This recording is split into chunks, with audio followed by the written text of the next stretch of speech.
भारतीय जनता पक्षाचा AB form मी तुला पाठवतो. त्यावेळी मी सांगितलं साहेब मी अपक्ष लढीन पण मी तुमच्या तिकिटावर लढणार नाही.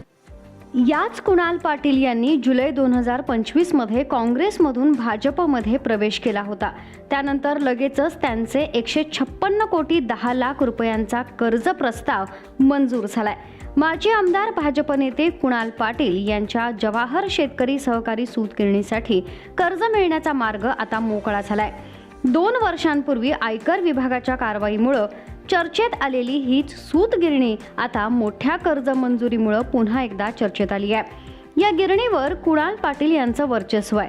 त्यांनी भाजपमध्ये प्रवेश केल्यानंतर अल्पावधीतच कर्ज प्रस्तावाला मंजुरी मिळाल्यानं राजकीय वर्तुळात विविध तर्कवितर्कांना उधाण आलंय. त्यामुळे या निर्णयामागे राजकीय घडामोडींचाही संबंध असल्याची चर्चा रंगू लागली आहे. राज्य शासनानं राष्ट्रीय सहकार विकास निगमकडे या प्रस्तावाची शिफारस केली आहे. राष्ट्रीय सहकार निगमकडून रक्कम प्राप्त करून ती सूतगिरणीला देण्यात येणार आहे. जवाहर शेतकरी सहकारी सूतगिरणी मागील 3 ते 4 वर्षांपासून बंद होती. जवळपास 3000 कामगार या सूतगिरणीमध्ये काम करत होते. मात्र सूतगिरणी बंद पडल्यानं या कामगारांवर उपासमारीची वेळ ओढावली आहे. त्यामुळे ही सूतगिरणी लवकरात लवकर सुरू करावी आणि कामगारांना रोजगार द्यावा अशी मागणी होती. आता या कर्जामुळे सूतगिरणीला पुन्हा सुरू होण्यास मदत मिळणार आहे. या योजनेअंतर्गत राष्ट्रीय सहकारी विकास निगमकडून रक्कम प्राप्त करून हे कर्ज दिलं जाणार आहे.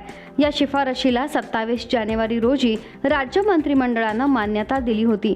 त्यानंतर काल 18 फेब्रुवारीला याबाबतचा शासन निर्णय जारी करण्यात आला.